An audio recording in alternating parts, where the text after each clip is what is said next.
Bien, en esta ocasión vamos a desarrollar la literatura medieval, pero nos centramos en el Trecento italiano, ¿no? Vamos a hablar sobre literatura italiana. Vamos a centrarnos en Dante Alighieri y la Divina Comedia. ¿Qué tal, Daniel? Buen día. Recordemos entonces que dentro de la literatura medieval hay algunas características fundamentales, ¿no? Recuerda que ya hemos hablado parte de la literatura medieval en algunas semanas atrás, ¿no? Pero igual hay que recordar algunos aspectos fundamentales de esta producción literaria.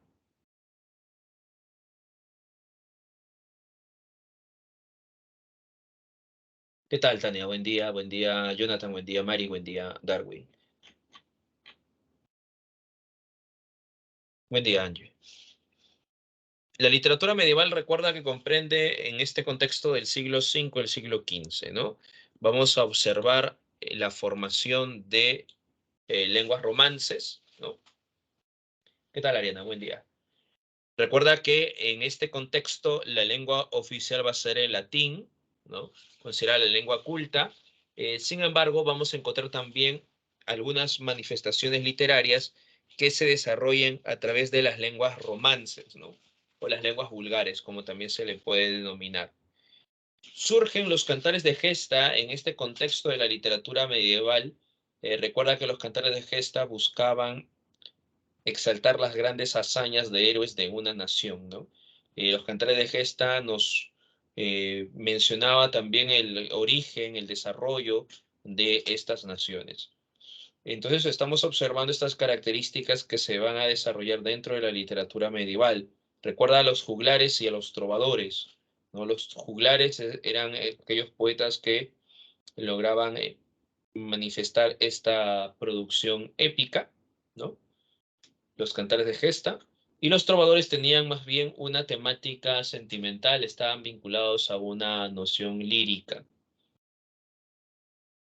Recuerda esos detalles, ¿no?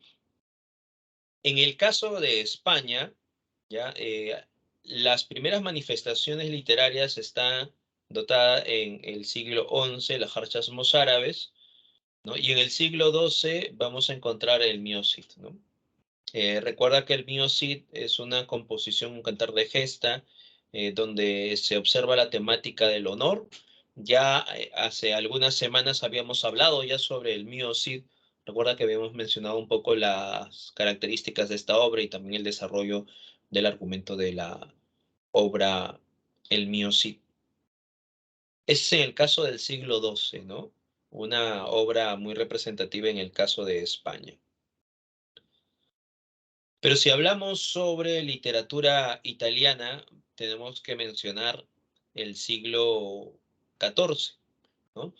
Inicio del siglo XIV, donde aparecerán grandes obras como la Divina Comedia, que originalmente se llamó la Comedia, Cancionero o la obra El Decameron, ¿no? Los autores de estas tres grandes obras son considerados precursores del Renacimiento.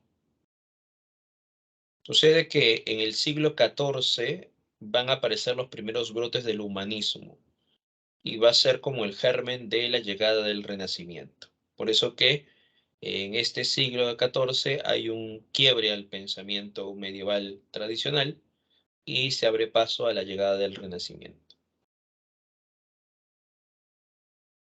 Recuerda que el Renacimiento aparece en el siglo XV, se desarrolla hasta el siglo XVI, que es el máximo apogeo del Renacimiento.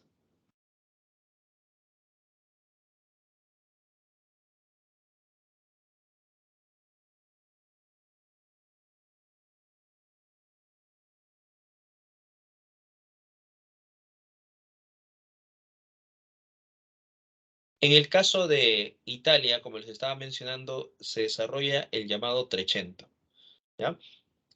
Dante Alighieri, Francisco Petrarca y Giovanni Boccaccio van a ser los autores destacados del llamado Trecento italiano.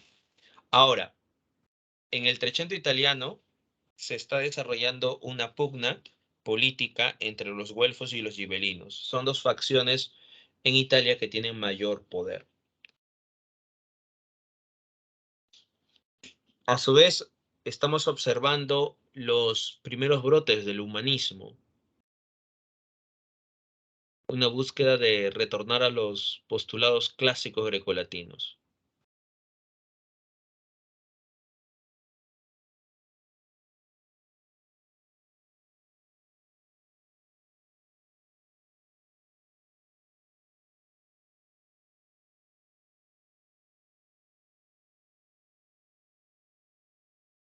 También vamos a encontrar que en este contexto del Trecento italiano está presente el llamado dulce estilo nuevo, que es una escuela literaria donde Dante Alighieri va a participar desde muy joven. Vamos ahora a hablar de Dante Alighieri. Recuerda que dentro de estos tres autores, Dante, Francisco Petrarca y Giovanni Boccaccio, Dante va a ser muy representativo porque va a lograr sintetizar todo el pensamiento medieval.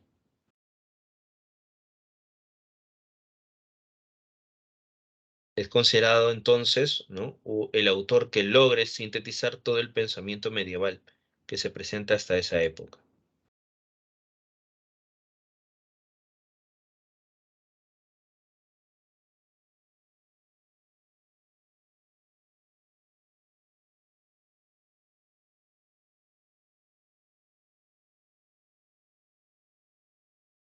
Dante Alighieri va a apoyar a los güelfos desde muy joven, ¿no? Y a su vez va a tener algunas ideas que no van a gustar a muchos políticos de esa época y tampoco a la iglesia. Por eso que en un contexto de crisis, Dante va a tener que huir de Florencia, ¿no? Y a su vez van a desterrar a Dante, ¿no? O sea, va a haber un concilio y van a votar en contra del retorno de Dante Alighieri. Así que en el destierro, Dante va a empezar a componer la comedia, que le va a llevar un promedio de 13 años, ¿no?, de composición.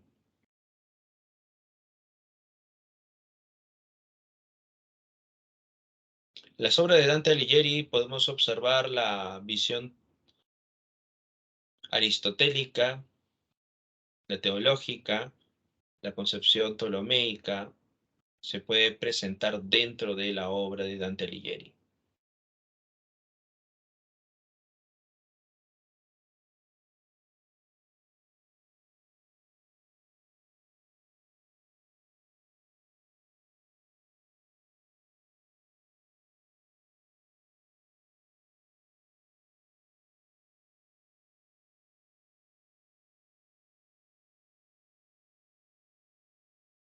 La musa de Dante Alighieri va a ser Beatriz.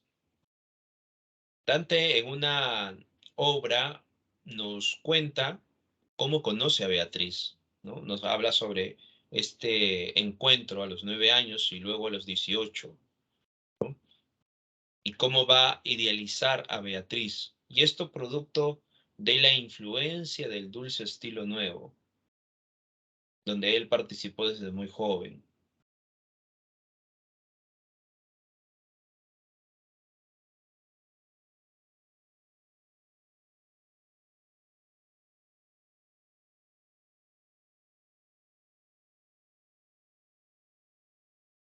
Esta obra, donde Dante cuenta este amor profundo que siente por Beatriz y cómo la idealiza, se va a llamar Vida Nueva. Es una obra autobiográfica, con elementos amorosos.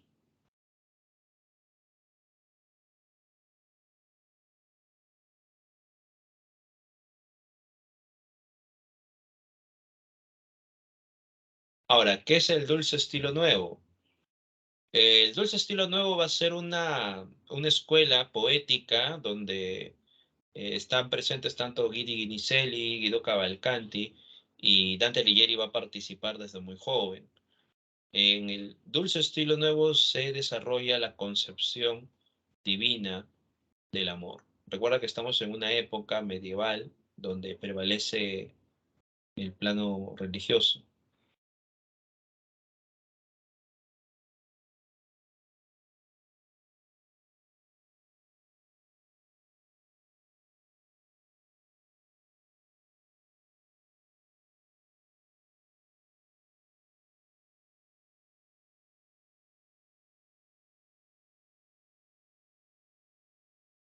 En el dulce estilo nuevo se representaba a la mujer como un ser angelical.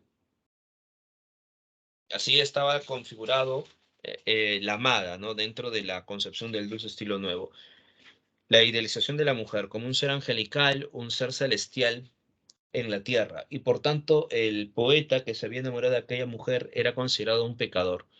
Y por tener esa mancha, producto del pecado, no podía acercarse a su amada. Solamente existía aquí la contemplación, ¿no? El amor contemplativo.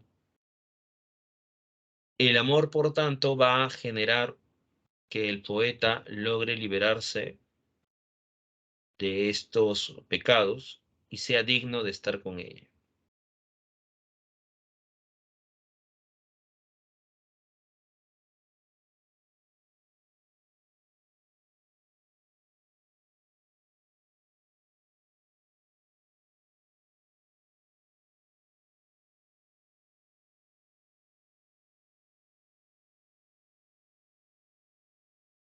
Recuerda entonces esa concepción del dulce estilo nuevo, donde la amada va a ser un ser celestial, el poeta es un ser pecador que tiene que purificar su alma para poder al fin encontrarse con ella, ¿no? Y eh, tener esta concepción del amor.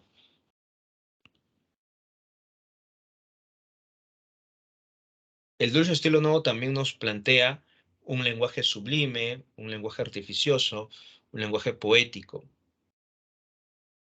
Y estos elementos va a ser influenciados por Dante, ¿no? Va a tener estas características dentro de su producción literaria. Entonces, Beatriz, dentro de la concepción de Dante Alighieri, ¿no? Beatriz va a ser denominada, ¿no? Como la Donna Angelicata, la mujer ideal. Y Beatriz va a ser, por tanto, ¿no? Eh, ese elemento, ¿no? Representativo. La muerte de Beatriz, porque recuerda que muere muy joven Beatriz, ¿no? La muerte de Beatriz no impide que Dante logre eternizarla, ¿no? Por eso que en la Divina Comedia, Beatriz, como dentro de la concepción del dulce estilo nuevo, la mujer es un ser celestial que no ha cometido ningún pecado, Beatriz estaría, por tanto, en el paraíso, ¿no? Un ser celestial. Mientras que Dante, que es el pecador, por eso que él está en la selva oscura, Dante busca remediar todos estos actos para poder llegar a la presencia de Dios, ¿no? Y esto lo va a hacer gracias también al amor a Beatriz.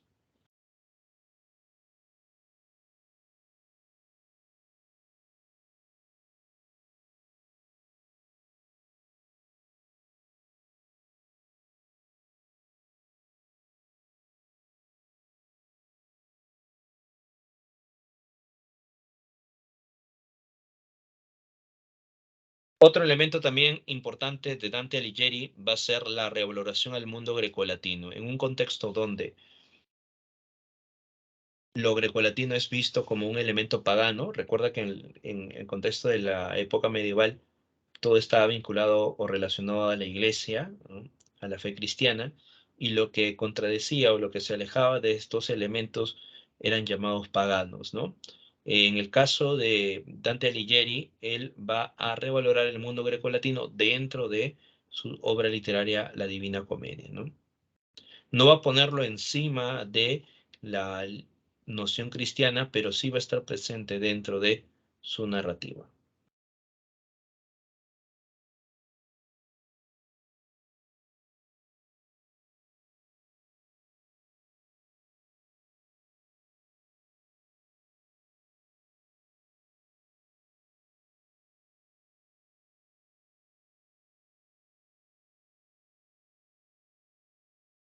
Dentro de las obras de Dante podemos encontrar la comedia, que en un instante vamos a desarrollar, ¿no? Vida Nueva, que les había mencionado, cómo Dante empieza a contarnos un poco sobre el encuentro que tiene con Beatriz. De la monarquía va a ser un tratado político.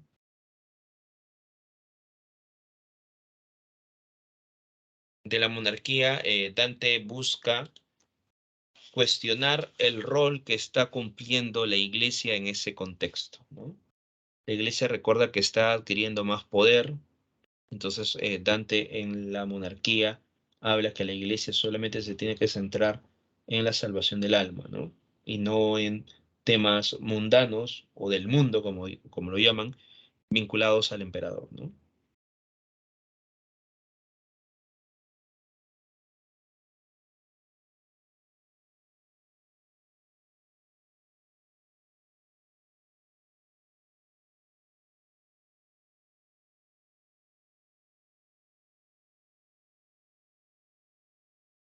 Tenemos de la vulgar elocuencia, que es un tratado lingüístico. En la obra de la vulgar elocuencia, recuerda que Dante va a defender su lengua materna. La lengua materna de Dante es el toscano.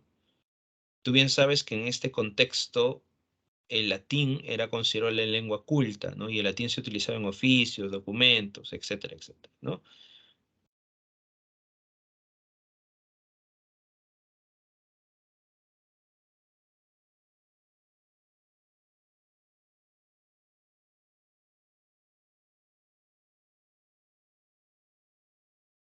En la vulgar elocuencia, Dante busca revalorar su lengua materna, el toscano, y a decir a sus contemporáneos que logren desarrollar propuestas literarias en toscano.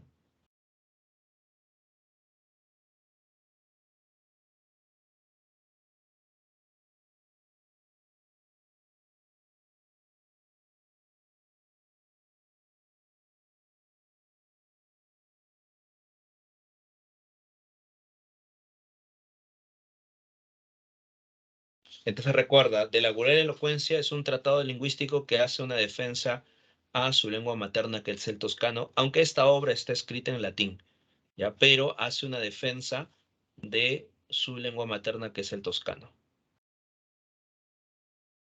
Y la comedia, que es la obra monumental de Dante Alighieri, él lo va a escribir en toscano, o sea, dando el ejemplo, ¿no? El convivio va a ser un tratado ético y moral con influencia aristotélica.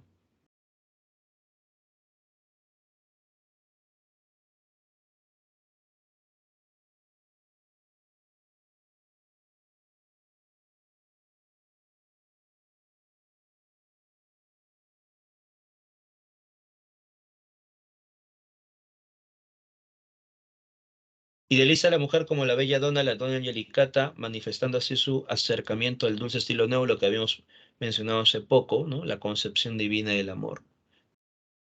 Entonces, recuerda estas obras de Dante Alighieri, ¿no? Son algunas de las obras más representativas. Y ahora sí, centrémonos en la comedia. Ahora, primero, el título. ¿Por qué la obra se llamó La Comedia?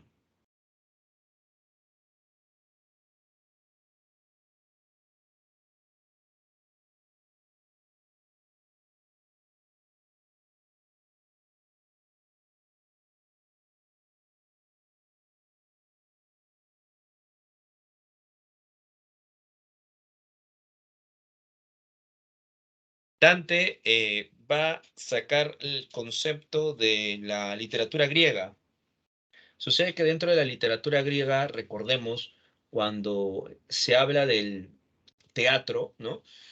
El teatro griego está reflejado a través de la tragedia y la comedia, ¿no? En el caso de la tragedia está vinculado a la aristocracia, porque en la tragedia no se mostraba la vida cotidiana, sino la vida extraordinaria. Y entonces esa vida extraordinaria estaba vinculada a los aristócratas, ¿no? Y su enfrentamiento contra el destino, contra sus pasiones, cuyo final es caótico, ¿no?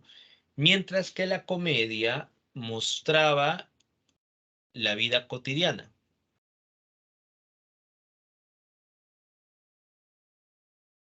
Y a lo largo de esta historia, al final había un buen término, ¿no? De la situación del personaje. Entonces, la comedia estaba vinculado al pueblo porque dentro de la concepción griega, el pueblo solamente realizaban eh, una tarea cotidiana, ¿no? Y común, a diferencia de los aristócratas. Entonces el concepto de la comedia proviene de ese punto, ¿no? Ya que la comedia trata de reflejar en el teatro la vida cotidiana común del ser humano.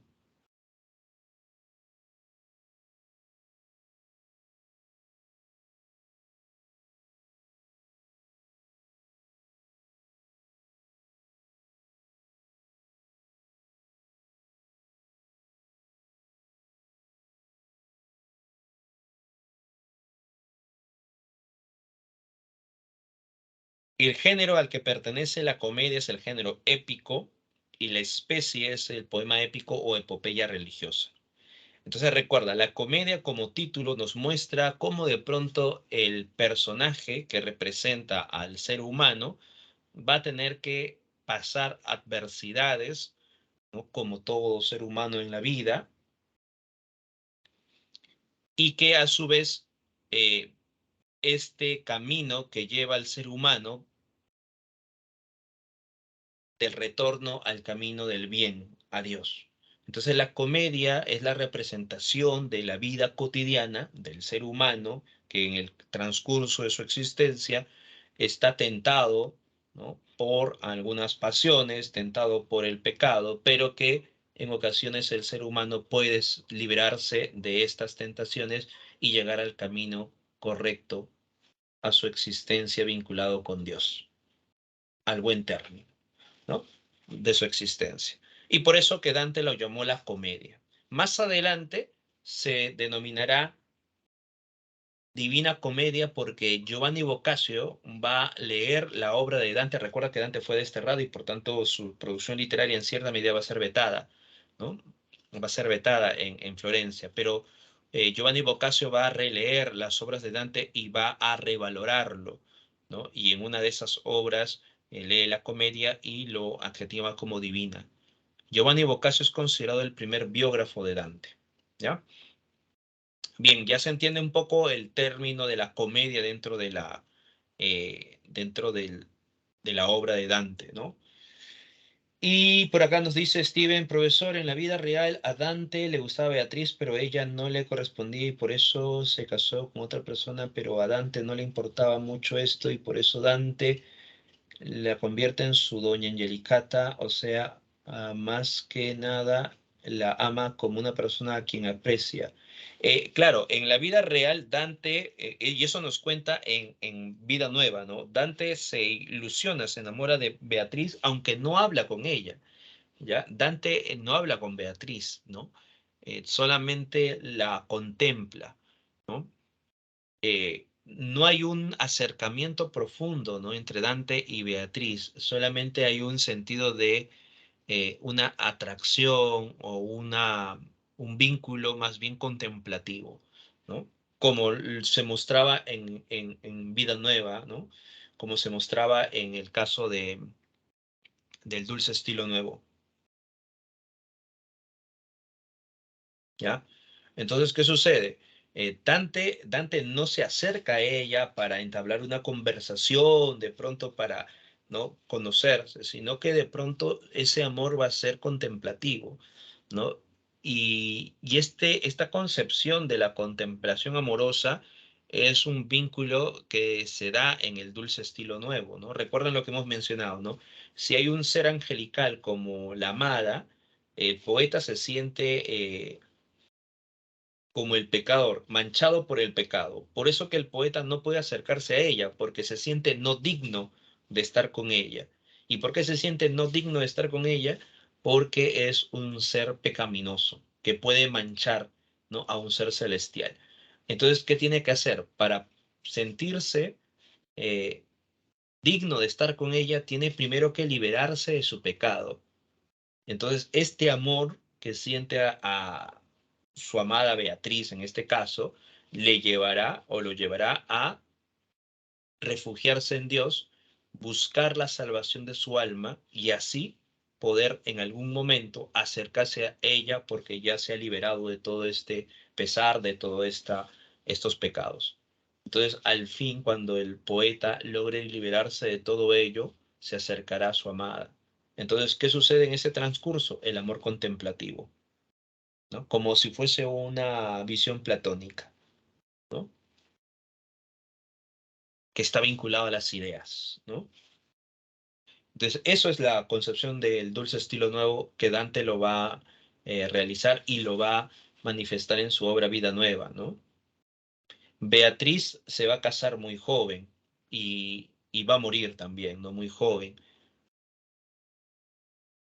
Dante sufre, ¿no? Por la muerte de Beatriz y va a tratar de eternizarla en sus obras, ¿no? En este caso, en la comedia. Por eso que a Beatriz es considerada dentro de la comedia, ¿no? Como el guía de Dante, ¿no? Ella representa la fe y Beatriz va a estar en el paraíso, cerca a la presencia de Dios, ¿no? Recuerda que Beatriz le va a llevar por las esferas celestiales, ¿no? Y va a ser San Bernardo quien le lleve la presencia de Dios, que sería el Empirio, ya que Beatriz está presente en este lugar, ¿no? Cerca a Dios. Por eso que la primera obra donde Dante muestra este amor profundo, donde se plasma la concepción divina del amor, ¿no? La noción del dulce estilo nuevo es en Vida Nueva primero, ¿no? Y luego la comedia. Exacto, si es un amor contemplativo sin un acercamiento a Beatriz. Ajá. Este amor contemplativo va a tener influencia en la literatura provenzal y más adelante lo vamos a encontrar en la visión platónica, ¿no? De la literatura renacentista. Por ejemplo, la postura de eh, en Garcilaso de la Vega. Ujú. Va a influenciar mucho esta visión, ¿no? En la poesía española, ¿no? Garcilaso de la Vega es uno de ellos, que también se influencia de Francisco Petrarca, ¿no? Pero aquí te das cuenta que a la mujer se le denomina un ser angelical, ¿no? Es un ser celestial. Cuando aparece Francisco Petrarca, ¿no? Él va cambiando un poco esta concepción de la amada, ¿no? Porque el poeta no solamente se enamora por el espíritu de su amado, no solamente se enamora por la belleza del alma, ¿no? Sino también se enamora por la belleza física, ¿no? Por el plano carnal. Eso se ve en Petrarca, en la obra Cancionero, ¿no? De Petrarca. Su musa inspiradora va a ser Laura de Noves y Francisco Petrarca va a tratar de humanizar la figura de la amada, ¿no? O sea, va a darle un elemento más equilibrado entre lo divino y lo humano.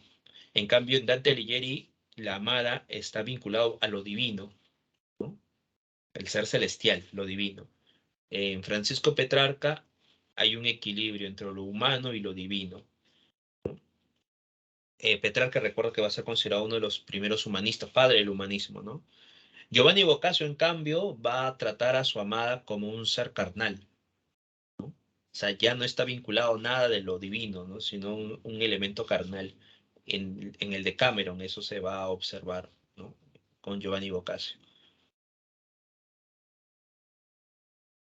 Bien, la comedia, recuerda que está escrito en toscano, no está escrito en latín, recuerda que está escrito en toscano, ¿ya? Y esta obra tiene la composición del terceto endecasílabo, ¿ya?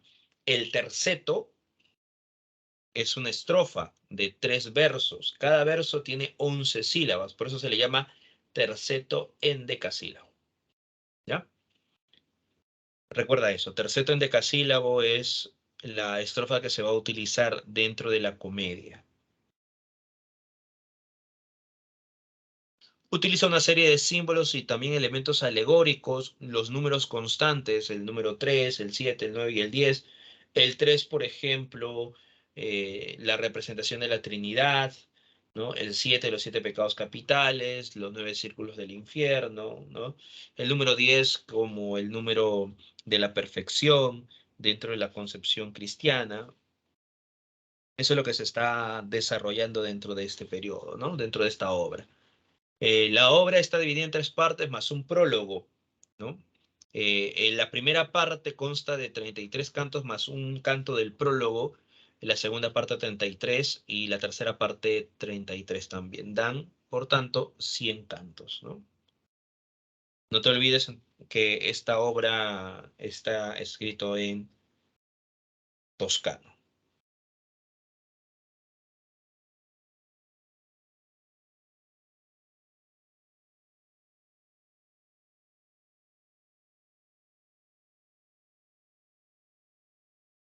¿Cómo se está desarrollando la obra?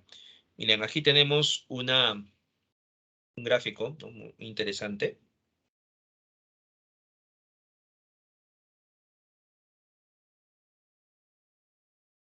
Dentro de la comedia se observa que el infierno estaría debajo de Jerusalén, ¿no? Eso es lo que menciona Dante en la comedia, ¿no? Debajo de Jerusalén está el infierno como un cono invertido, ¿no? Tienes que descender al centro de la tierra, ¿no? Están los 9 círculos del infierno hasta el centro de la tierra donde vas a encontrarte con Lucifer. Luego de ello vamos a encontrar que para el purgatorio va a ser una montaña ascendente, o sea, vas a tener que ascender. Si el infierno era descendente, ahora tienes que ascender a la cima de esta montaña donde va a estar el jardín del Edén o de pronto el paraíso terrenal. Dentro de este desarrollo hay 7 cornisas que hacen representación de los 7 pecados capitales, ¿no? Y luego de ello vas a tener que subir, elevarte por las esferas celestiales, ¿no? Que sería ya parte del paraíso. Esa es la organización dentro de la concepción de la Divina Comedia.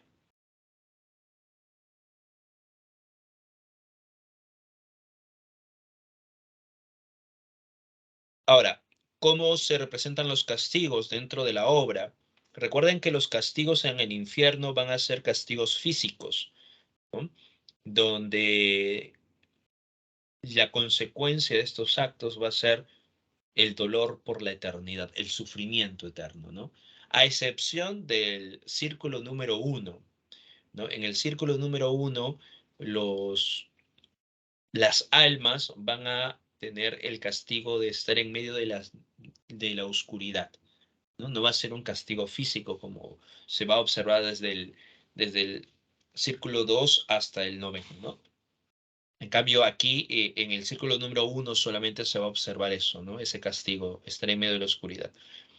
Ahora, ¿por qué?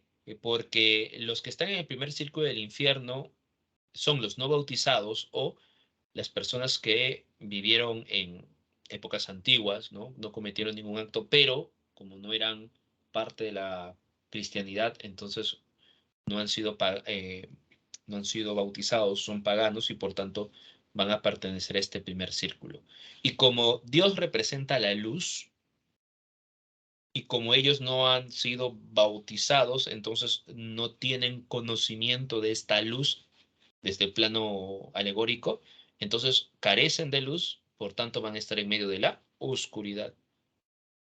Y ahí te das cuenta que los castigos que se desarrollan dentro de la obra son semejante al pecado o contraste con la culpa cometida.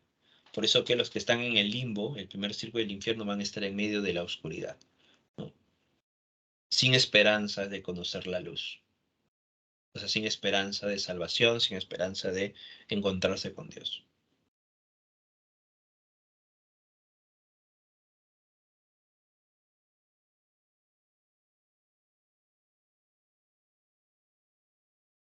Dante es llamado el Aristóteles moderno, ¿no? Porque su producción literaria muchas veces está influenciado por esta manifestación aristotélica. Para desarrollar, por ejemplo, para estructurar los círculos del infierno, Dante se nutre de la ética de Aristóteles. Y para configurar el primer círculo del infierno, ¿no? Porque la ética aristotélica le ayuda a configurar del círculo número 2 al noveno, pero para desarrollar el círculo número 1, Dante se nutre de los tratados de San Agustín. Trata de modificar un poco, ¿no?, para poder encasillar dentro de su propuesta literaria.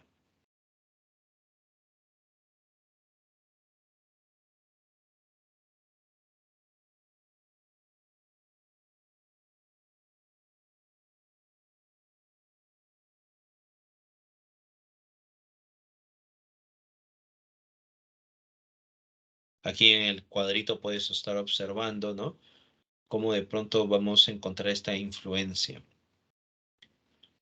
Entonces recuerda que en el primer círculo tiene la influencia de los tratados de San Agustín.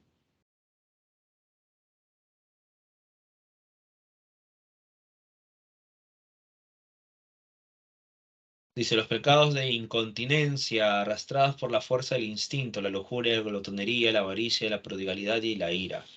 Desde el círculo número 2, la lujuria, segundo círculo, la glotonería, tercer círculo, avaricia y prodigalidad, el cuarto círculo del infierno y el quinto círculo del infierno, la ira.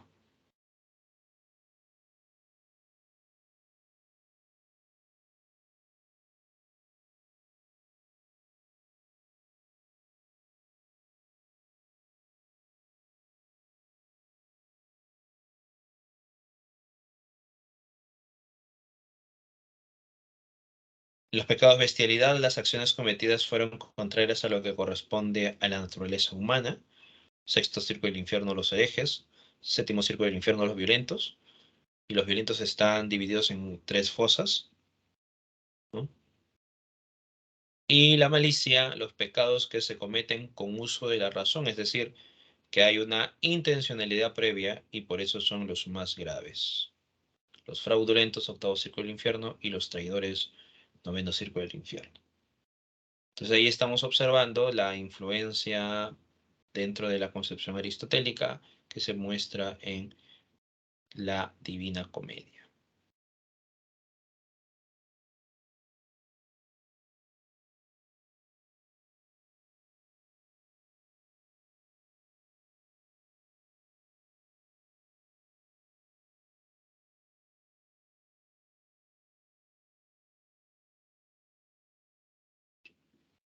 Ahora, la obra empieza de esta forma. A mitad de camino de la vida, en una selva oscura me encontraba porque mi ruta había extraviado. Cuán dura cosa es decir cuál era esta salvaje selva áspera y fuerte que me vuelve el temor al pensamiento. Es tan amarga casi cual la muerte, mas por tratar del bien que allí encontré, de otras cosas diré que me ocurrieron. Yo no sé repetir cómo entré en ella, pues tan dormido me hallaba en el punto que abandoné la senda verdadera. Estas primeras palabras, estos primeros versos, nos informan que Dante, el personaje, ¿no?, eh, va a contarnos lo que va a acontecer. Entonces estamos ante un narrador protagonista, porque va a ser el que nos cuente sus peripecias desde su punto de vista, ¿no? Nos dice a mitad del camino de la vida, en una selva oscura me encontraba. O sea, ya Dante nos está diciendo el espacio de representación al inicio de la obra, ¿no? En una selva oscura. Ahora, la selva oscura está porque se ha extraviado la ruta que había tomado en algún momento, ¿no? Ahora se ha extraviado a otra ruta. Esa otra ruta es la selva oscura. Ahora, la selva oscura es descrita como salvaje, áspera, fuerte, tan amarga casi cual la muerte.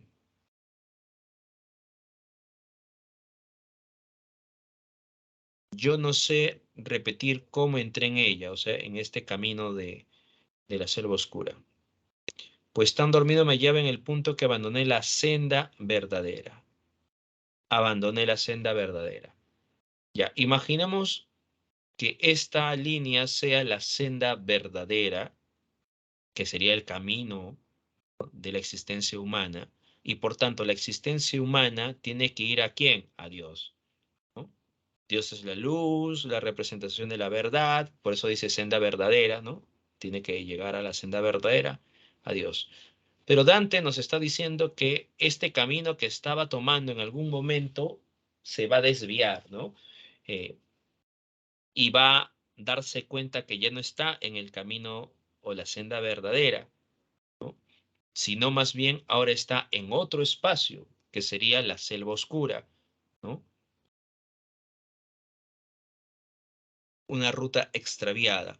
Entonces, si hacemos un contraste entre lo que es el camino de la vida, la existencia que lleva a Dios, contrasta con la selva oscura, porque recuerda que dice oscura, salvaje, áspera y fuerte, entonces este otro espacio sería el espacio o el camino hacia la oscuridad, camino al infierno, ¿no? ¿Ya? O a Lucifer, ¿no?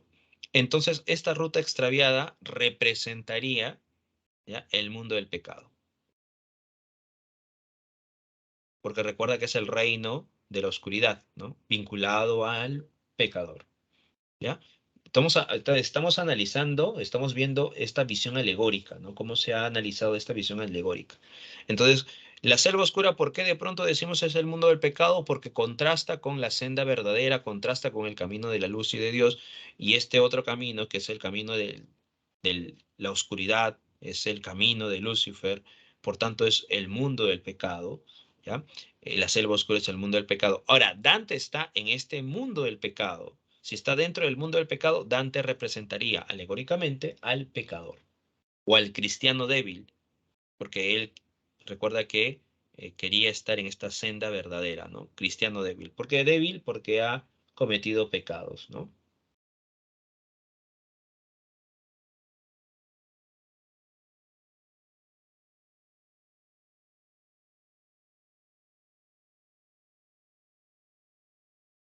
Entonces ahí te das cuenta cómo se va configurando esta representación. Ahora, Dante, después de estos versos, de estos tercetos, Dante desea retornar al camino de la vida, pero se encuentra con fieras, la loba, la pantera y el león, ¿no? Estas fieras impiden el paso a Dante.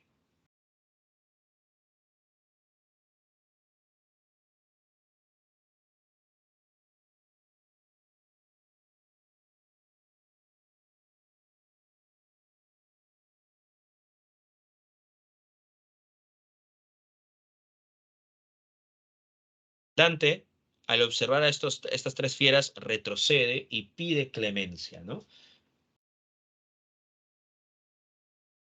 Es ahí donde aparecerá Virgilio.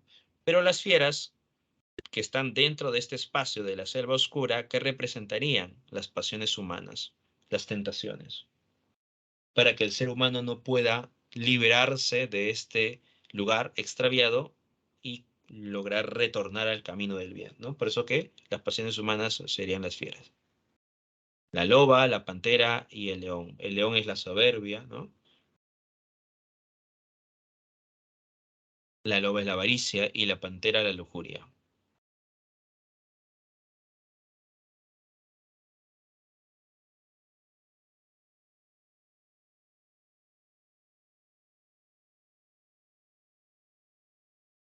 Los guías de Dante, Virgilio, el primer guía de Dante, representa la razón humana, Beatriz la fe, y San Bernardo va a representar la contemplación.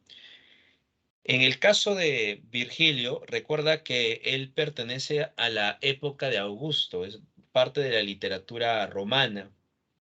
Dante había leído mucho a Virgilio, por eso que dentro de la obra, cuando Dante pide clemencia y aparece Virgilio, Dante se maravilla, ¿no? Por su maestro.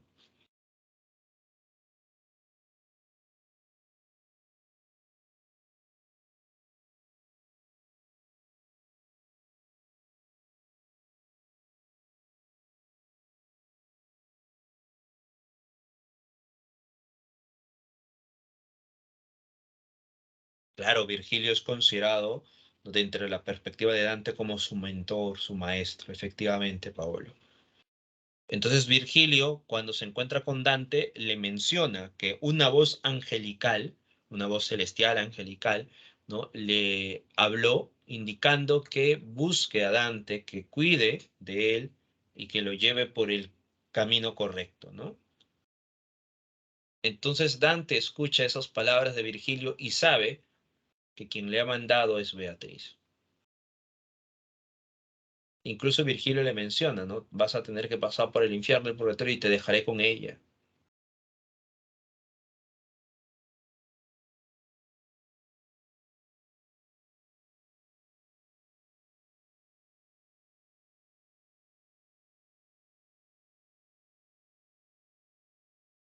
Ahí te das cuenta cómo se va representando la historia, ¿no? Bien, Dante, al momento de salir de la selva oscura con Virgilio, entran a este espacio que se va a llamar el vestíbulo, pero antes de poder entrar en las compuertas de lo que sería parte del infierno, Dante lee, ¿no? Por mí se va a la ciudad doliente, por mí se va el eterno sufrimiento, por mí se va la gente condenada.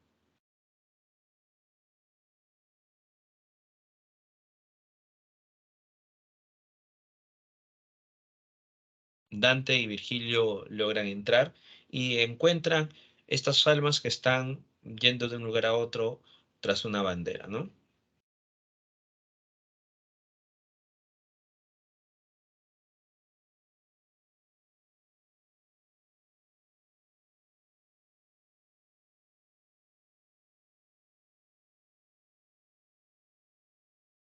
Así que en el vestíbulo están aquellas personas que pasaron por la vida sin dejar huella, se les condena a perseguir una bandera mientras van a ser picados por moscas, avispas y llenos de gusanos en los pies. Aquí en el vestíbulo, perdón, están las almas neutrales, ¿no? Las que no han cometido actos buenos ni actos malos, ¿no? Los que tenían que tener una posición en un determinado momento y no quisieron realizar eso, ¿no?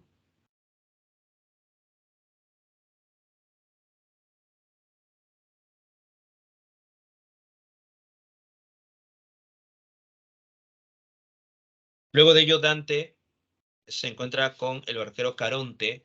Virgilio le dice al barquero Caronte que traslade a Dante al infierno propiamente dicho, ¿no? Porque el vestíbulo es como una especie de anti-infierno, trasladar por el río Aqueronte.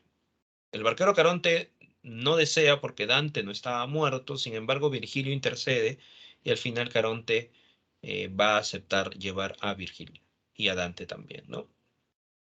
Llegan entonces y entran al primer círculo del infierno.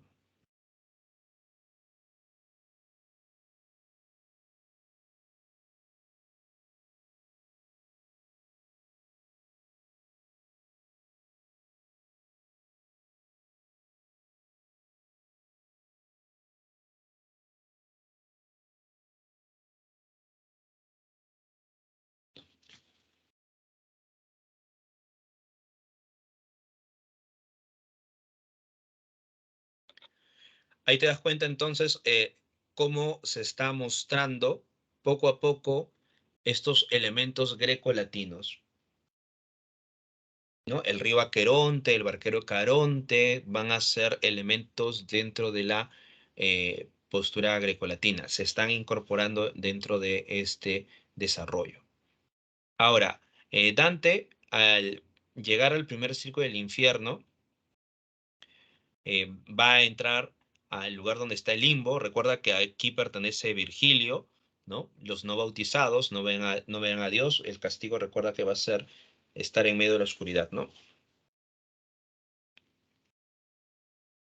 Van a estar grandes pensadores de la humanidad dentro de este primer círculo. Dante y Virgilio van a tener que descender.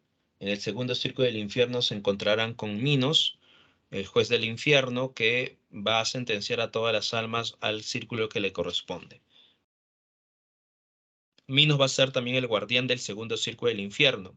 Recuerda que en el segundo círculo del infierno están los lujuriosos, van a ser llevados por estos vientos o estos torbellinos y van a golpearse entre sí, ¿no? Aquí vamos a encontrar a Cleopatra, Dido, Helena, Aquiles, entre otros. A partir de este segundo círculo del infierno para adelante, recuerda que son castigos ya físicos, ¿no? El dolor va a ser el elemento fundamental, ¿no? El sufrimiento. Por eso cuando Dante iba a entrar al infierno dice, por mí se va a la ciudad doliente, por mí se va el eterno sufrimiento, por mí se va la gente condenada, ¿no? El eterno sufrimiento va a ser el castigo para los que estén en el infierno, ¿ya? Luego Dante y Virgilio llegan al tercer círculo del infierno donde está Cerbero, el perro de tres cabezas. Dante y Virgilio observan cómo estas almas huyen de Cerbero para no ser devorados, ¿no? Porque si Cerbero los atrapa, ¿no? Los trituran y luego esta alma va a regenerarse poco a poco y va a recibir una vez más ese castigo. Y mientras están huyendo, van cayendo, ¿no? Granizos, nieve, que va a despedir un olor muy desagradable, ¿no? En el cuarto círculo del infierno vamos a encontrar a los pródigos, los que despilfarran, ¿no? Los llamados pródigos, y los avaros, los que quieren tener más y más, ¿no? A toda costa. Entonces, los pródigos y los avaros van a cargar una roca que hace alusión, ¿no? Al dinero que quisieron guardar o que de pronto despilfarraron. Y un momento determinado esta roca se lo lanza a su contrario, o sea, el avaro al pródigo y el pródigo al avaro. ¿Por qué guardas? ¿Por qué derrochas? Empiezan a decir, ¿no? Y a pesar de los golpes, a pesar de las fracturas que pueda haber, estas almas van a tener que seguir avanzando con estas grandes rocas.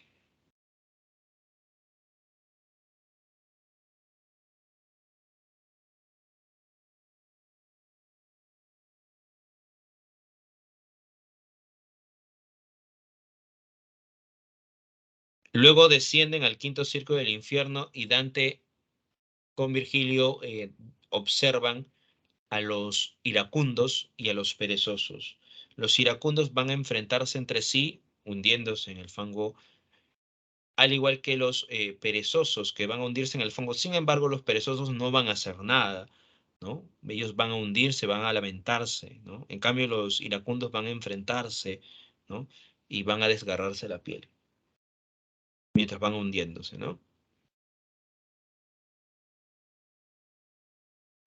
Antes de llegar al sexto círculo del infierno, en las compuertas, Dante y Virgilio querían entrar porque están las murallas de Dite. Sin embargo, las diosas de la venganza, las furias, se burlan de Dante y Virgilio y mencionan que llamarán a Medusa.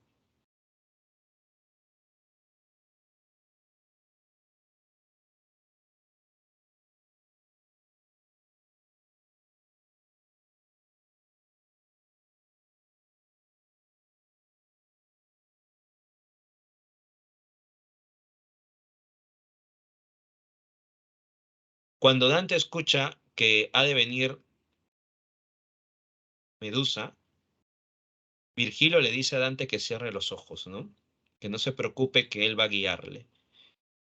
Es ahí donde aparecerá un ángel, ¿no? Y con su luz generará que las furias se eh, esparzan, ¿no? Y se abren las compuertas y Dante y Virgilio pasan al sexto círculo.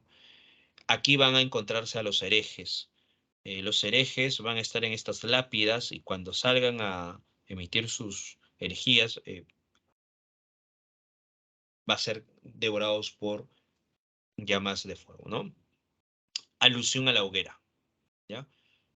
Aquí te das cuenta que va a encontrarse a un papa, ¿no? Papa Anastasio II. Dante va a criticar a la iglesia también. En el séptimo círculo del infierno vamos a encontrar los violentos contra el prójimo, que van a estar teniendo que sumergirse en medio de este río de sangre hirviendo. Los violentos contra sí mismos, los suicidas, van a ser representados a través de plantas y van a venir las aves de rapiña, ¿no? A destruir todo a su paso. Y los violentos contra la naturaleza y Dios, desnudos, van a recorrer una arena hirviente de principio a fin.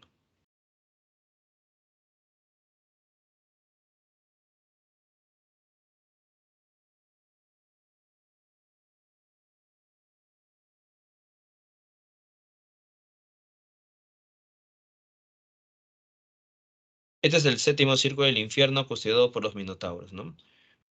Los violentos entonces tienen tres fosas. En el caso del octavo círculo del infierno, vamos a encontrar 10 fosas, donde están los fraudulentos, ¿no? De todo tipo, los proxenetas y invocadores, los aduladores y cortesanos. Los simoníacos son los que van a vender objetos cristianos, ¿no? Los adivinos y los falsos profetas, los políticos corruptos, los hipócritas, los ladrones, los consejeros fraudulentos, los que dividen una relación, los charlatanes y falsificadores.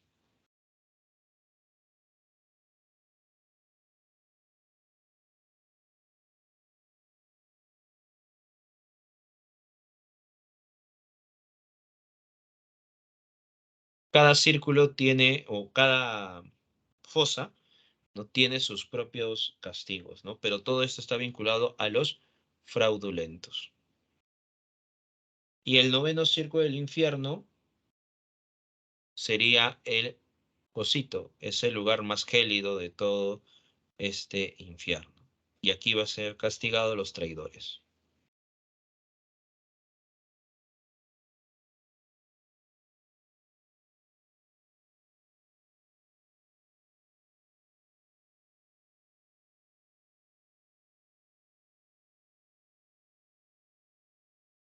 En el caso de los traidores, se está dividiendo en cuatro fosas. Los que traicionan a sus familias, ¿no? Sería la fosa de Caína, la Antenora, los que traicionan a su patria, la Ptolomea, los que traicionan a sus huéspedes, y la Judesca, los que traicionan a sus benefactores.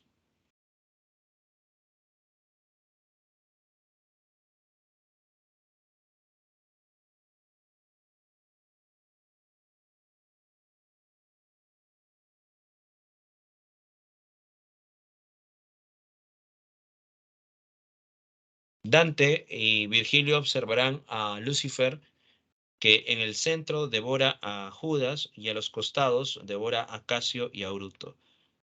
Recuerda que Dante menciona que el peor pecado es la traición, y aquí muestra a los tres grandes traidores de la humanidad desde la concepción de Dante, ¿no? Los que traicionaron a Julio César, Casio y Bruto, y el que traicionó a Jesús, Judas. Ahí está entonces la representación de el infierno, ¿no? De Dante. Luego de ello, Dante con Virgilio van a tener que salir de este lugar y llegar a lo que sería el purgatorio.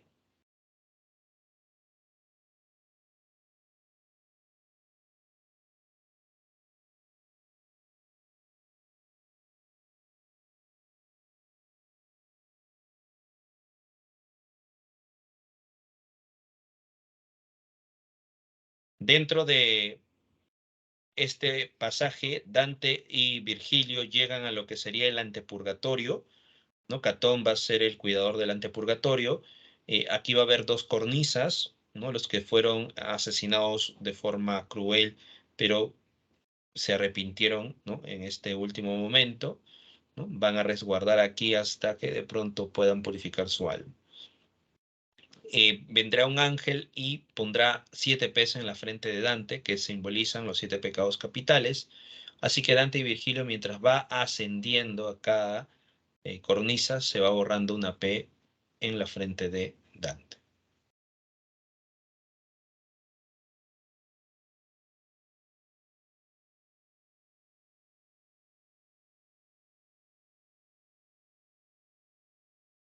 Así que Dante y Virgilio pasarán por todos estos 7 pecados capitales, llegará al paraíso terrenal o el jardín del Edén, y es aquí donde Virgilio tendrá que retornar al infierno, ¿no?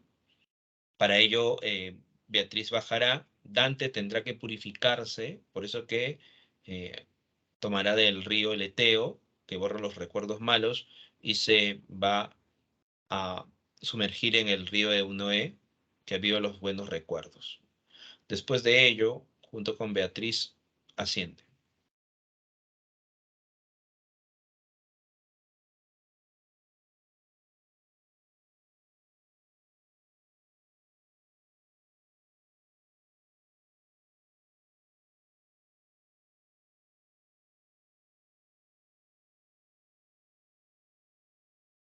Virgilio recuerda que no puede ascender al paraíso porque es un pagano, ¿no? Pertenece al primer círculo del infierno. Y junto a Dante con Beatriz ascenderán y pasarán por las esferas celestiales, ¿no?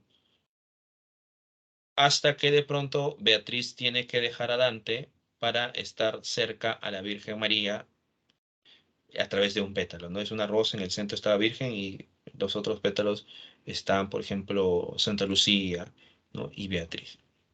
Así que Dante se queda solo, ¿no? Y en un momento determinado observa la llegada de San Bernardo, ¿no?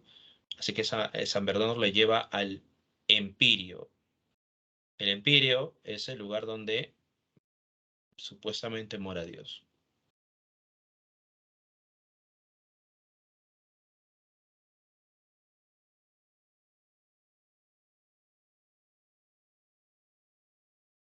Es aquí donde Dante intentará ver el rostro de Dios, pero estas tres esferas que representan la Trinidad emiten una luz muy fuerte que casi ciega a Dante, ¿no? Dante observa, ¿no?, a Beatriz al lado de la Virgen María. Y cuando quiere observar el rostro de Dios, no puede. Recuerda que en esta época, ¿ya? No se podía retratar el rostro de Dios, ¿no? Porque iba a ser considerado como un ser pagano, ¿no? Ya en el Renacimiento sí se muestra, ¿no?, ya el rostro de Dios. Por ejemplo, tenemos esa pintura, ¿no?, muy conocida en el Renacimiento. Por eso que en el Renacimiento hay un retorno a los postulados grecolatinos, ¿no? En cambio, en la Edad Media, por ejemplo, la sola caracterización humana de Dios era considerada una herejía, ¿no?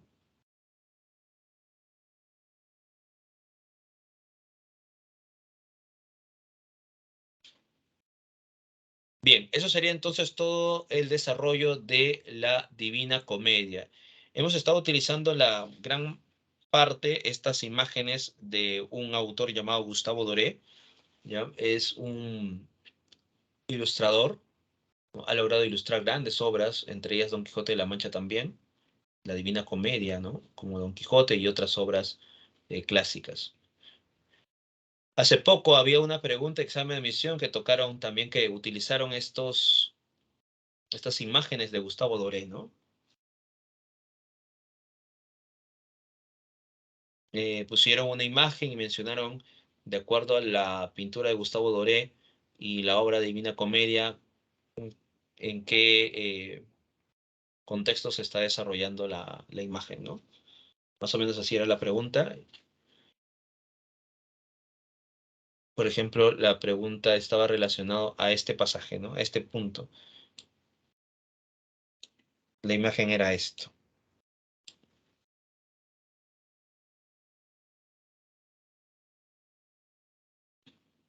Había una pintura de Gustavo Doré, ¿no? Prácticamente esto era, ¿no? La llegada al purgatorio, ¿no?, de las almas condenadas, ¿no?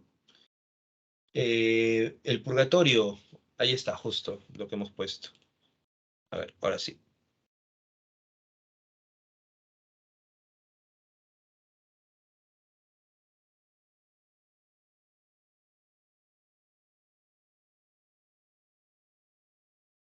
Bien.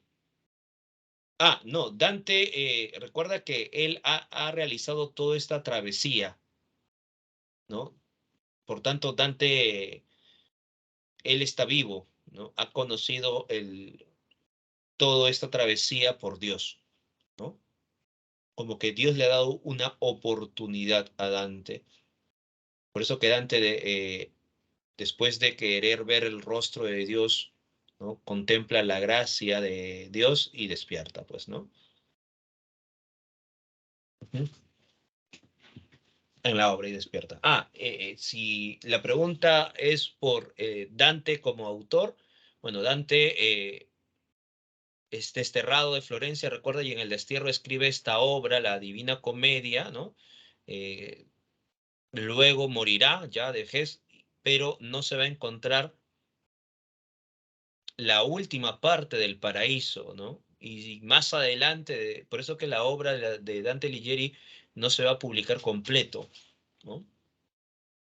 Sino que va a pasar unos años hasta que el hijo de Dante, ¿no?, logra encontrar el final de la Divina Comedia.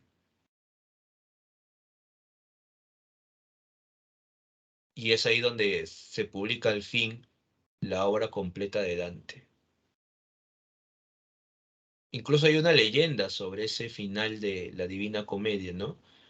Eh, Se le aparece en sueños el alma de su padre y le dice dónde tiene que encontrar ese final. Y el hijo, al despertar, ¿no?, va y justo encuentra, ¿no?, el manuscrito de la Divina Comedia. O sea, el final de la Divina Comedia, ¿no? Porque se había extraviado.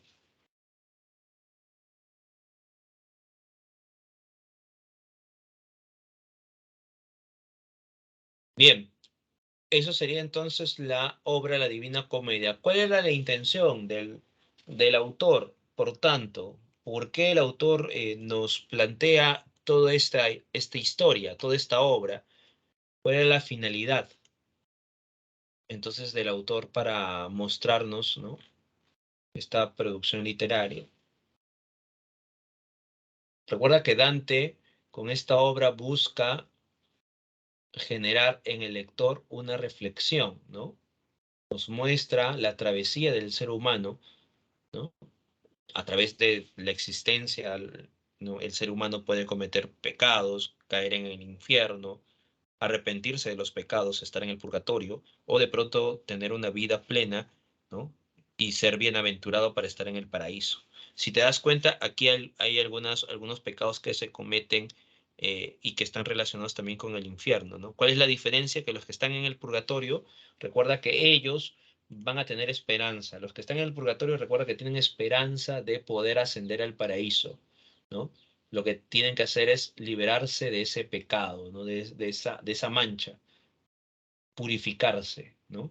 Por eso que en el purgatorio, su mismo nombre lo dice, purgar, limpiarse de esos pecados, ¿no? Así que los castigos aquí en el purgatorio van a ser para reflexionar, para poder purificarse y salvarse, ¿no? A diferencia del infierno, que va a ser castigos horrendos o que de pronto van a generar dolor, ¿no? En el purgatorio más bien va a haber una esperanza de salvación. Bien, preguntas, dudas, hasta aquí. Recuerda que en San Marcos han preguntado más el infierno de Dante, ¿no?, que el purgatorio y el paraíso. Por eso que ten presente, ¿no?, de estas partes de la Divina Comedia, el infierno de Dante, ¿no? Y también la estructura, las características de la obra, ¿no? Y se centra más en el infierno.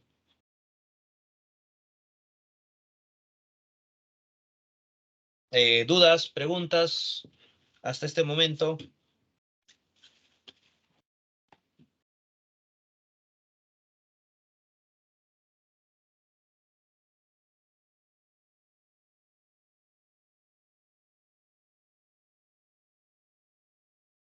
Dante señala que, y eso lo señala en el primer círculo del infierno, ¿ya?, que llegó un alma y llevó a muchos que estaban en el primer círculo del infierno. Por ejemplo, ¿no?, aquí algunos de estos pecadores, mira, Homero, Adán, Abel, Sócrates, Platón, Héctor, Eneas y muchos, muchos, muchos ilustres, ¿no? Entonces, Dante señaló que en el primer círculo del infierno, ¿no?, señaló que tras la muerte de Jesús, ¿no?, bajó y llevó a muchos al primer círculo del infierno, ¿ya?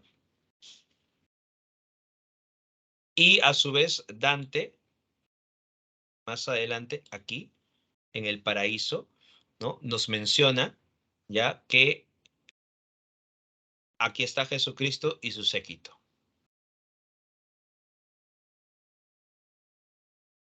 En el octavo cielo. Ya hace mención de Jesús entonces cuando pasa por el infierno, el primer círculo del infierno. Dante señala que hay un ser que llegó, ¿no? Que murió, bajó al infierno y salvó a muchos, ¿no? Que estaban aquí. Y luego, cuando está en el paraíso, nos menciona también a Jesús cuando llega al octavo cielo, ¿no? El cielo de las estrellas móviles, ¿ya? Y luego de ello, cuando está en el Empirio, la representación de la Trinidad hace referencia, ¿no? Al Dios Padre, Hijo y Espíritu. También hace referencia ahí. Y por acá después nos menciona Tania el profesor, ¿quiénes se encuentran en el tercer círculo del infierno? En el tercer círculo del infierno están los glotones, los que cometen la gula, los golosos, ¿no? Recuerdan que a lo largo de la historia vamos a encontrar, esto también es un elemento importante, ¿no? Vamos a encontrar personajes italianos de la época de Dante, ¿ya? Hay muchos personajes contemporáneos a Dante, ¿no? Muchos de estos personajes murieron en la peste. Recuerda que Dante va a ser expulsado de Florencia y en Florencia va a ocurrir la peste, ¿no? Así que Dante, mientras estaba escribiendo la comedia, muchos de sus enemigos de Dante mueren, ¿no?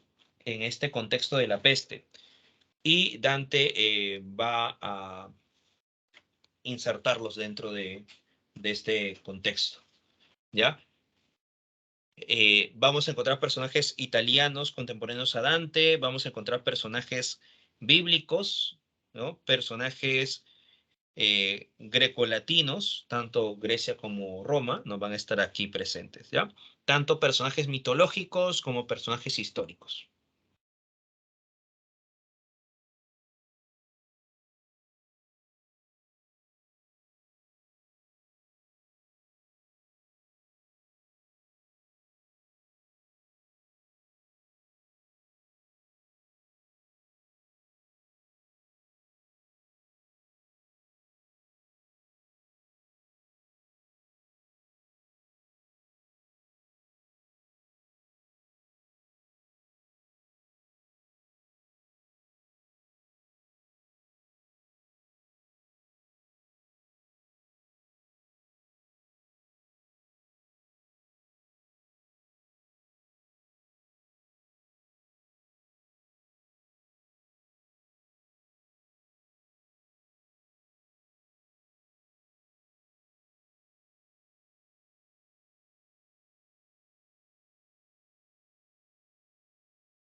A ver, por acá nos dice, por acá, ¿qué más nos dice? A ver, ¿qué personajes están en el noveno círculo del infierno? Los traidores. Lucifer va a ser el que esté en el centro de la tierra. Y los castigos, recuerda que van a estar congelados. Lucifer es, recuerda que Lucifer es considerado el rey del infierno, ¿no?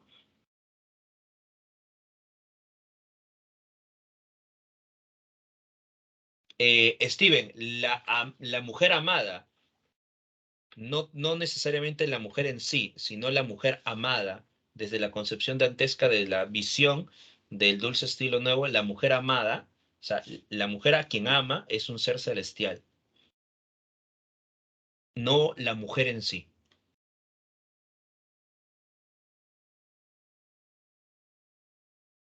Bien, tienen ahí el enlace para que puedan estar marcando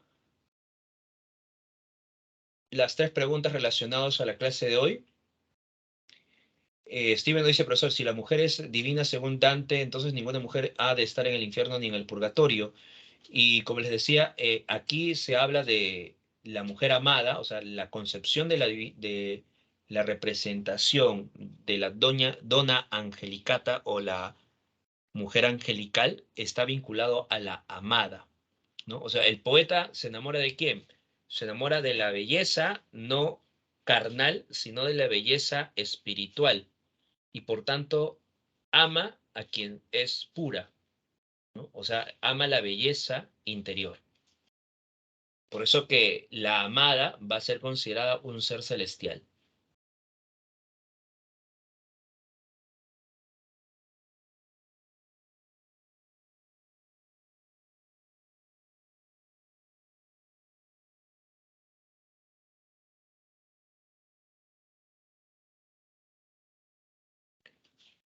¿Y por qué Lucifer no sufre como los otros pecadores? Lo que pasa es que Lucifer es el rey del infierno, ¿no? Y él está condenado. La mitad de su cuerpo de Lucifer está condenado, ¿no? En, en el hielo, ¿no? Como todos los que están en el noveno circo del infierno.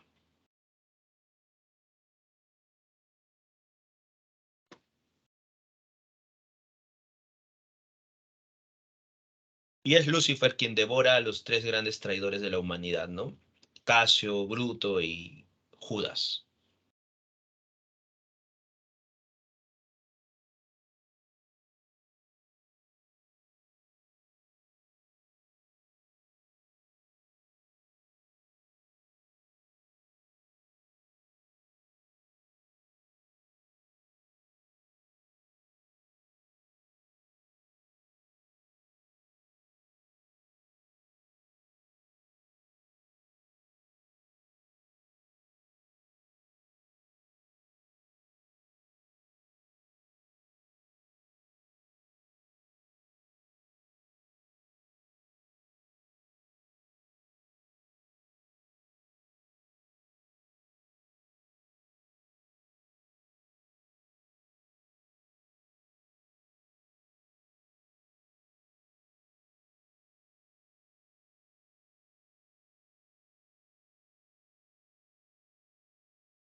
A ver, vamos a ver cómo van en el examen. A ver, muy bien. Ariana 1818, felicitaciones. Muy bien por acá. También Jefferson ya terminó. Felicitaciones también. Muy bien, Tania 1818. Muy bien, Larisa, muy bien. Jefferson, muy bien, Mari 1818. Por acá ya, a ver, por acá nos están mencionando cuál posiblemente sería la respuesta. A ver, la pregunta uno. Vamos con la pregunta uno, ya que la mayoría ha logrado contestar correctamente.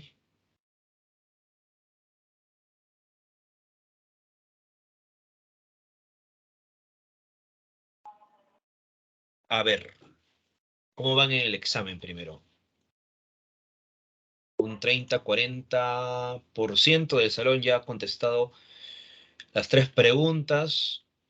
Se están confundiendo más en la pregunta 3 sobre el sentido literal del viaje que emprende Dante en la Divina Comedia.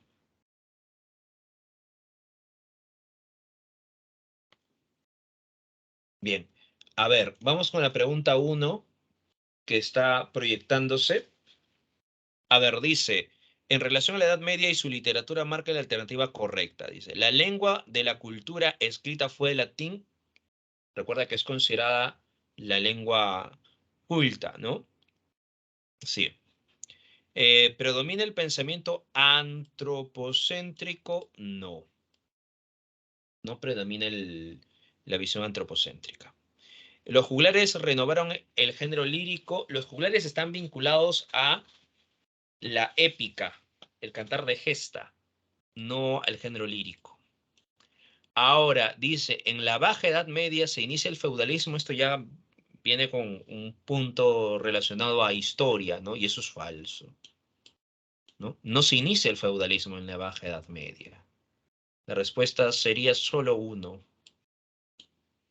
Recuerda que estamos en un contexto, ¿no? Sí, del feudalismo en esta Edad Media, donde está presente, por ejemplo, la obra El Mio Cid, ¿no?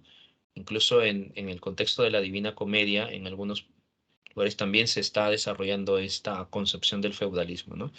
Pero no inicia, ¿no?, el feudalismo en la Baja Edad Media. Siguiente.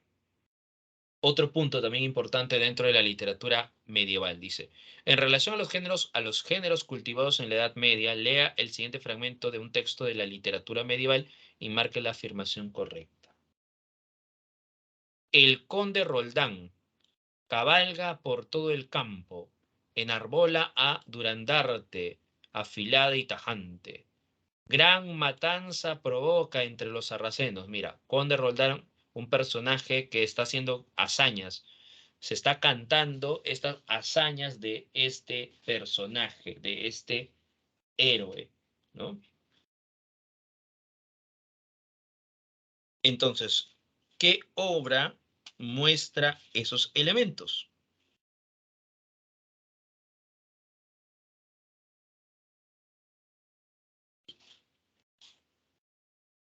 Exacto. A ver, dice, escribe el objetivo de los eventos bélicos y por ello es una novela. No. Estamos en una época medieval, la novela todavía no está presente.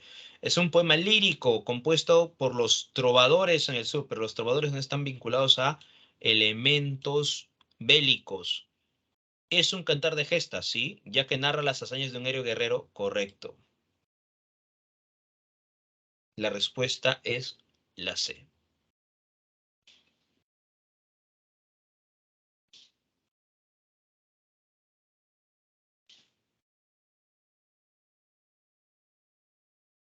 Pregunta 3.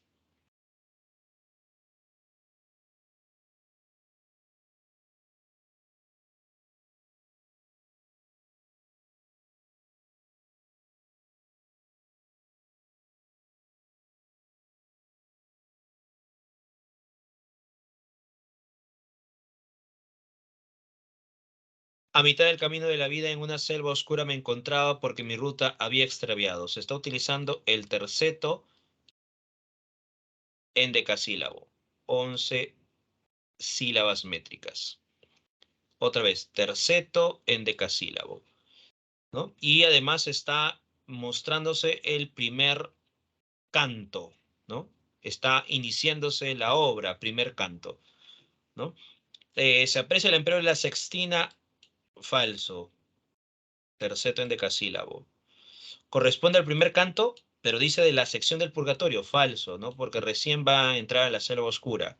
A pesar del lenguaje poético, por la alusión del verso y también algunas figuras literarias, posee un carácter narrativo correcto. Solo 3. La C. Correcto, muy bien. 4.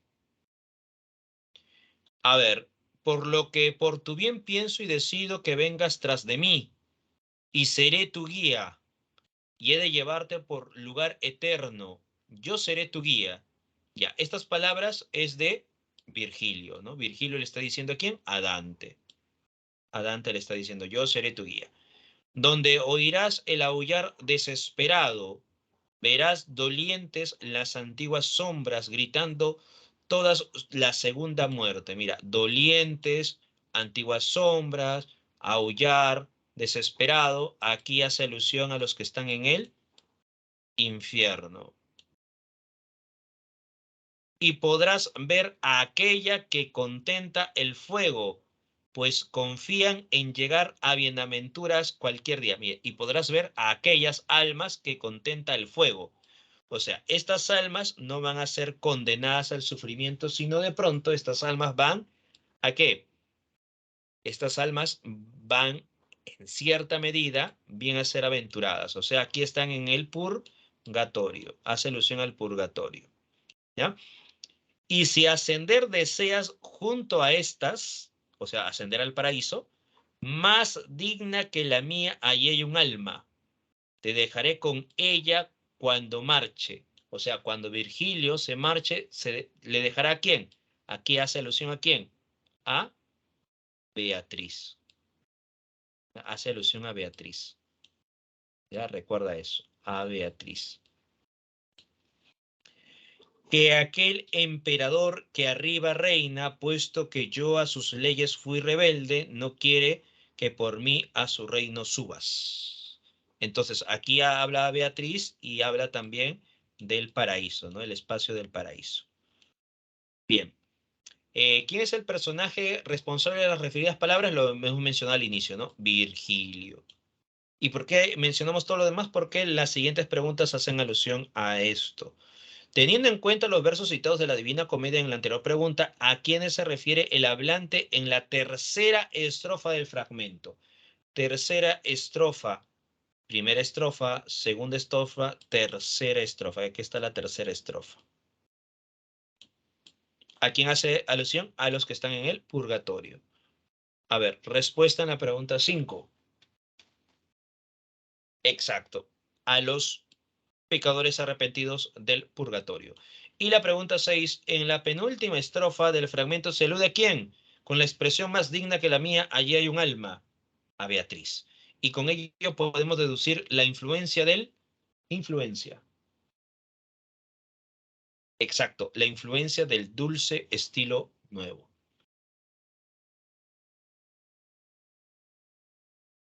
Pregunta 7.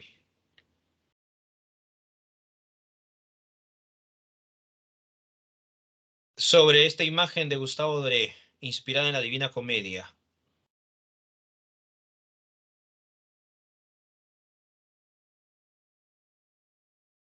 Exacto. El perro de tres cabezas, Cerbero, tercer circo del infierno, los que cometen la gula, ¿no?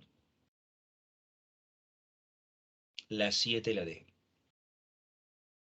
Correcto. Siguiente.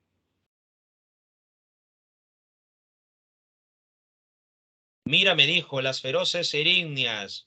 La de la izquierda es Megara, la que llora a la derecha es Alectón y la del centro es Tisífona. Megara, Alectón y Tisífona. Después cayó. Las furias se desgarraban el pecho con sus uñas, se golpeaban con las manos y daban tan fuertes gritos que por temor me acerqué más al poeta. Venga Medusa, el audaz Teseo. Mira, ¿te das cuenta? Los personajes que están relacionados a qué? Al mundo greco-latino. Los rasgos, mira, ¿qué rasgos pre-renacentista es perceptible, perdón, en el anterior fragmento? La idealización de la mujer, no. Las dudas frente a las creencias medievales, tampoco. La valoración del mundo grecolatino. Ahí está. La 8 la C. Correcto. La valoración del mundo greco-latino.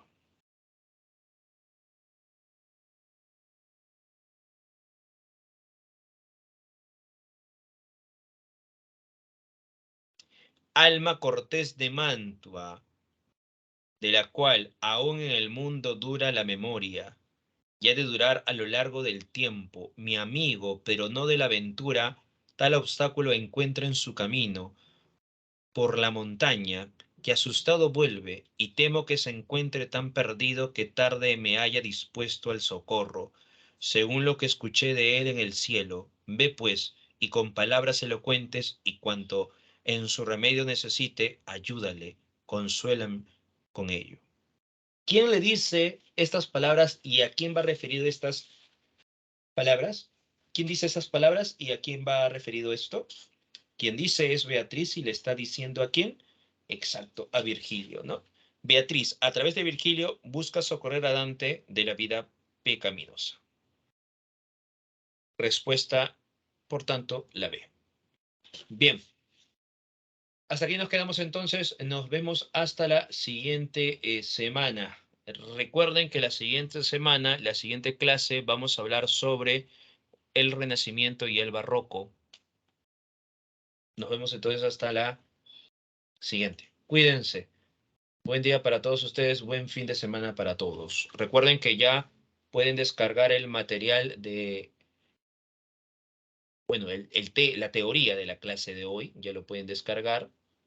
¿Ya? Y recuerden que ya tienen los ejercicios de todo este mes, así que ya pueden estar descargando, ¿no?, los ejercicios de todo este mes para que puedan estar desarrollando. Cuídense. Nos vemos entonces hasta la siguiente clase.